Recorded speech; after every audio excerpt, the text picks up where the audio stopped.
halo, apa kabar Anda semua? Semoga selalu dalam keadaan sehat walafiat, tetap semangat. Kita ngobrol lagi bersama dengan Bung Rocky Gerung nih. Lumayan lah dengan Bung Rocky nggak di mobil lagi kita ngobrolnya. Ya, saya lagi di Bukit Tinggi, di Lawang Par. Dari Oke. sini kita bisa amati bagaimana Buya Hamka itu kampungnya itu di tepi Danau Meninjau dan dia jalan kaki ke Bukit Tinggi untuk membaca dan belajar berdebat. Jadi Buya Hamka yang mendirikan Universitas Muhammadiyah di Bukit Tinggi dan saya dapat keterangan tadi dari dekan Hmm. bahwa Buya Hamka mewajibkan Universitas Muhammadiyah itu untuk menghubungkan filsafat dan hukum. Jadi itu Oh. awalnya. Jadi bayangkan Buya Hamka yang nggak ngerti, yang nggak sekolah Ya, cuma sampai SD, dia tahu hubungan ya, antara hukum dan filsafat.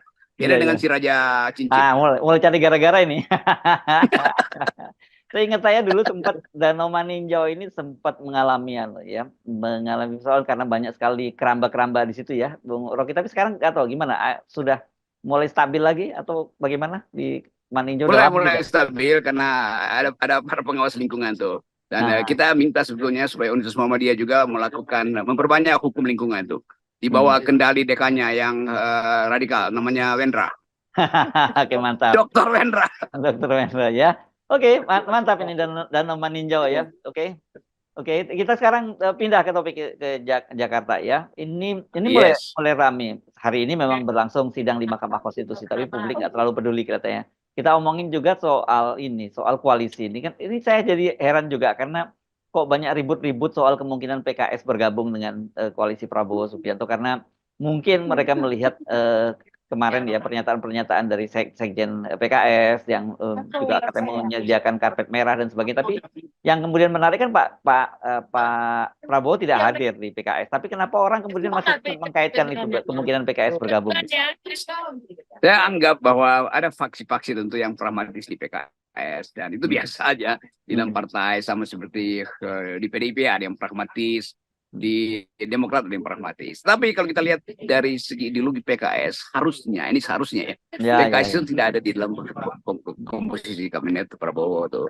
Karena PKS dengan sangat kuat pada waktu Pilpres kemarin mendalilkan bahwa mesti ada evaluasi terhadap demokrasi politik ketika itu. Jadi harusnya dia beroposisi tuh. Tapi kalau Ya. sekarang dicari posisi itu pasti dua tiga orang di situ yang kemudian jadi semacam calok lah di situ. Saya sebut aja calok tuh. Dan saya dekat dengan semua petinggi PKS. Bahkan setiap Jumat saya ada di forum uh, apa namanya nih leader Indonesia Leader Stock itu Indonesia bersama dulu ya. Mardani Alisera tuh. Jadi kalau sekedar untuk nyari alasan ketakutan kenapa apa mesti takuti kan tetap PKS itu hidup dan dihidupkan oleh anggaran dasarnya sendiri kan nggak perlu ada anggaran dasar orang lain yaitu keteguhan untuk menghasilkan keadilan bahkan berdasarkan teologi Islam jadi itu sebetulnya mesti kita pegang tuh jangan sampai hanya karena kepentingan pragmatisme kecil-kecilan ada proyek yang terganggu ada keinginan dua tiga tokoh misalnya untuk dapat perlindungan dari pemerintahan yang baru lalu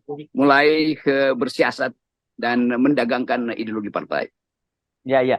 Nah, kalau Pak Prabowo dengan PKS, ya kita tahu memang hubungan mereka cukup dekat. Sohib lah, Pak Prabowo nyebutnya dulu sekutu, karena memang pada Pilpres 2014 dan 2019 kan ya, PKS jadi pendukung utama. Tapi kan persoalannya sekarang bukan hanya dengan Pak Prabowo, tapi ada Pak Gibran di situ.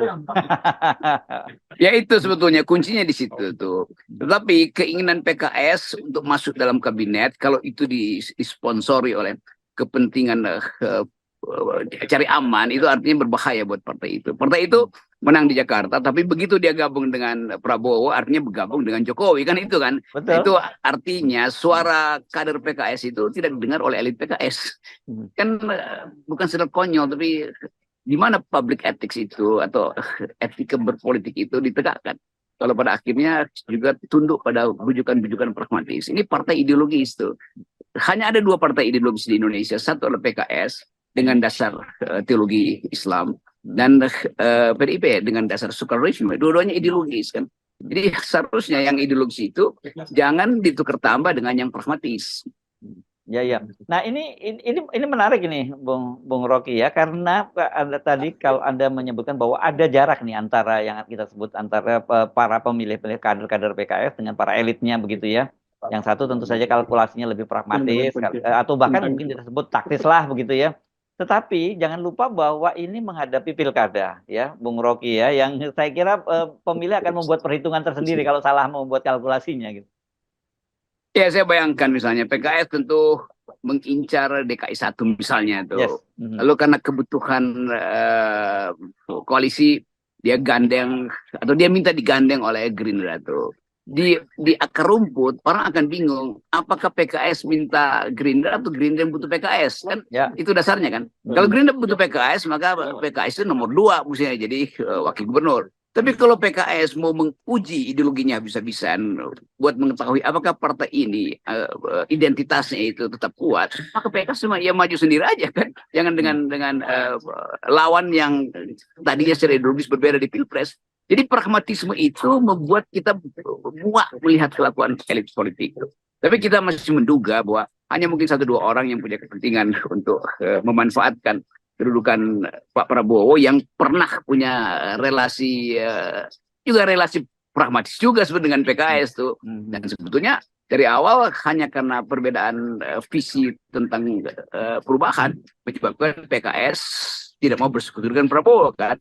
Jadi begitu PKS bilang kita pilih Anies dan Anies itu simbol dari perubahan, maka harusnya teori itu dia pegang juga untuk DKI Jakarta. Kan itu intinya tuh. Nah, bergabung dengan Prabowo mestinya hanya dalam soal taktis dan mengundang Prabowo atau Gerindra menjadi orang nomor 2. Buka aja kan. Kami ingin Gerindra, ya nggak ada soal. Tapi bukan meminta kursi atau menawarkan kursi yang memang nggak dilayani juga oleh Gerindra. Dan itu terlihat dalam peristiwa halal bihalal kemarin. Ya.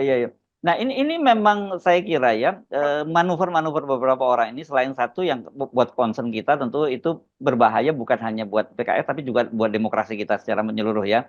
Karena kalau kemudian kita membayangkan kasar yang ngomong ini PKS juga gabung dan PDIP juga ada fakti gabung dan gabung dan kemudian tiba-tiba tidak ada satupun yang di DPR yang dari oposisi kan ini betul-betul jadi ajaib banget Indonesia ini. Ini yang mau kita tegakkan sebetulnya dari awal kita ingin supaya dalil-dalil berdemokrasi itu dituntun justru oleh partai kader. Siapa partai kader? Ya PKS itu partai kader. Yes. Jadi PDIP juga partai kader. Kenapa kita sebut partai kader? Karena ada ideologi yang ketat di situ. Karena ideologi PKS itu jelas, ideologi PDIP juga jelas tuh. Nasdem mungkin ya masih ada pragmatismenya tuh, bahkan Demokrat tetap pragmatis tuh. Jadi kemungkinan persekutuan baru itu menimbulkan pertanyaan bahwa ternyata PKS tidak kuat secara ideologi, apalagi kalau PDIP gabung tuh sama aja, nggak ada gunanya tuh mengucapkan nasionalisme, patriotisme, amicus curiae segala macam itu. Jadi tetap kita menilai sebetulnya, dan kalau itu terjadi ya kita FNN atau saya akan kampanye supaya jangan lagi pilih PKS kan. Itu dasarnya kan. Kan nggak mungkin. Saya udah kampanye jangan pilih Nasdem, jangan pilih PKB itu.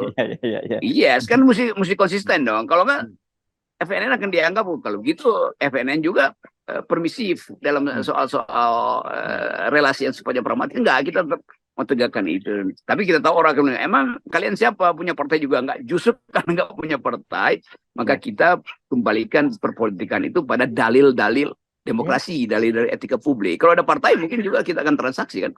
Tapi yang enaknya FNN itu bukan partai, sehingga dia hanya mendalilkan sesuatu berdasarkan prinsip akademis dan prinsip etika publik. Ya, saya kira jangan salah paham kalau kita kemarin sudah mulai menyatakan akan kampanye buruk untuk Nasdem dan terhadap Nasdem dan PKB. Itu bukan persoalan ini hard feeling kita secara personal. Ya. Ini lebih pada kepentingan yang lebih besar, yakni berkaitan dengan demokrasi Indonesia, kesehatan dan kematangan demokrasi Indonesia. Dan saya kira hal yang sama mungkin juga standarnya kan kita perlakukan pada PKS. Saya kira itu sangat logis gitu. Betul, ini demi kesehatan dan ketangguhan demokrasi ke depan. Kalau dihitung ya saya berteman dengan Presiden PKS kok, saya berteman dengan Ketua Partai Demokrat, saya berteman dengan Caimin, saya berteman dengan Nasdem segala macam. Tetapi saya nggak peduli itu, yang saya peduli atau yang kita peduli di FNN. Ya. Apalagi dengan Pak Prabowo saya berteman. Itu penting, ya penting. Mesti ada dengan Pak Prabowo. Ya. Oke. Tetapi kita tetap ingin supaya nilai bernegara itu tidak dikendalikan oleh ambisi dan didasarkan pada pertemanan, kan lain kan. Jadi konsep-konsep demokrasi, keadilan sosial, kemajemukan itu tetap kita pertahankan. Karena itu saya ambil risiko, bukan ambil risiko, nggak ada peduli untuk berselisih dengan Pak SBY, dengan Pak Prabowo, dengan Presiden PKS yang semuanya pernah bertemu saya secara pribadi di rumah tempat saya ngumpat kan. Jadi sekali lagi nggak ada problem dengan private, tetap saya bersahabat dengan mereka, tetapi dalam urusan publik kita mesti katakan, Anda ikut dengan Prabowo, PKB, saya akan berkampanye negatif pada Anda. Demikian juga Nasdem, demikian juga Demokrat bahkan, apalagi PKS yang setiap hari Jumat saya punya forum dengan PKS. Tapi kalau PKS memilih jalan pragmatis, ya udah kita tinggalkan forum itu, kita mulai lakukan mengiris-iris PKS dari sudut ideologi dan dari sudut demokrasi. Dan saya kira ini bukan hanya Anda ya, Bung Rocky. Ini mesti kita ingatkan juga ya. Agak berbeda saya kira pendukung PKB dan juga pendukung Nasdem dengan pendukung PKS ya. Secara anatomi ideologisnya kan agak berbeda sekali ya, Bung Rocky. Dan ini menurut saya itu akan jadi perjudian yang luar biasa ketika PKS kemudian memutuskan untuk katakanlah kalau diterima bergabung dengan Prabowo Gibran. Ya, tentu itu urusan mereka. Kan mereka pasti bilang ini ngapain sih larang-larang kita. Iya, nggak ada soal. Tapi kita tetap dari awal lebih fair kita katakan kita akan kampanye negatif pada PKB, pada PKS, pada Nasdem tuh. Kalau Demokrat ya memang dari awal dia udah masuk di situ dan udah bagian dari kita kan pada Pak Prabowo karena berdampingan dengan dinas Jokowi kan. Jadi kejujuran kita mesti publish. Saya mengucapkan jujur, analisis FNN jujur, pertanyaan harus jujur tuh, jawaban saya jujur. Jadi nggak ada problem. Bahwa kita hanya ingin meneguhkan kembali janji bernegara, janji berkeadilan, janji berhak asasi manusia. Ya soal itu. Ya, oke. Tapi itu tadi kan sikap kita ya, Bung Rocky. Tapi kalau analisis Anda, kalau itu kemudian dilakukan, apa yang terjadi pada PKS? Pasti ya. Seluruh capaian PKS itu akan runtuh, akan rontok tuh. Dan kalau nggak rontok kita goyang supaya rontok. karena ini kita mau investasi nilai baru di dalam demokrasi, dalam pemilu sampai 2029. Kan saya berjanji untuk menuntun teman-teman muda ini untuk masuk di dalam duel politik, elektoral politik di 2009. Nah, tentu mereka akan bingung kalau kita diam aja. Nah, ini pentingnya dari awal kita mau terangkan bahwa pasti ya jumlah konstituen jumlah pemilih PKS itu akan menurun. Tentu mereka akan bilang dari mana? Ya pasti tunggu aja. Jadi tetap negative campaign akan kita lakukan tuh lepas dari pertemanan. Ya. Dan saya kira itu tadi Anda betul bahwa ini kan PKS karena dia menang di DKI Jakarta sekarang suaranya terbesar untuk di DPRD dan mereka kan sudah sejak awal menyatakan akan maju menjadi gubernur. Bahkan kepada Anies Baswedan sendiri kan Presiden PKS sudah menyatakan sekarang dia tagih janjinya, artinya dia tidak akan mencalonkan Anies dan dia minta Anies untuk mendukung kader PKS pada Pilgub. Tapi saya kira begitu dia PKS bergabung dengan Prabowo dan Gibran, ya selesai juga itu barang kan gitu.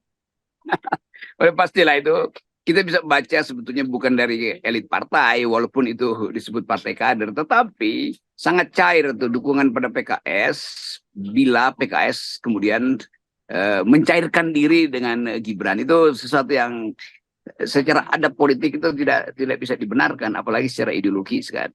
Dan PKS tahu bahwa Gibran itu adalah bagian dari dinasti yang berupaya untuk memanipulasi demokrasi, sementara PKS berupaya untuk menegakkan dalil-dalil demokrasi. Kalau dia bergabung di situ, itu artinya dia pengecut, bukan saya pengecut. Dia menghina dirinya sendiri itu lebih cepat masuk neraka orang yang menghina diri sendiri daripada menghina orang lain. Oke, saya kira ini oposisinya sudah dimulai dari FNN, dari Bung Rocky, dan saya akan banyak barisan ini yang melawan PKS ketika kemudian PKS mengambil langkah semacam itu ya. Ini bukan nakut-nakutin ya. Saya kira realitasnya memang seperti itu. Kita kan paham anatomi pemilih dari PKS ya, Bung Rocky. Iya, ini kita partai akal sehat aja. Jadi semua yang berakal busuk itu, berakal bulus itu kita preteli di depan publik. Apalagi di depan publik generasi baru. Oke. Baik, makasih Bung Rocky ya. Yes.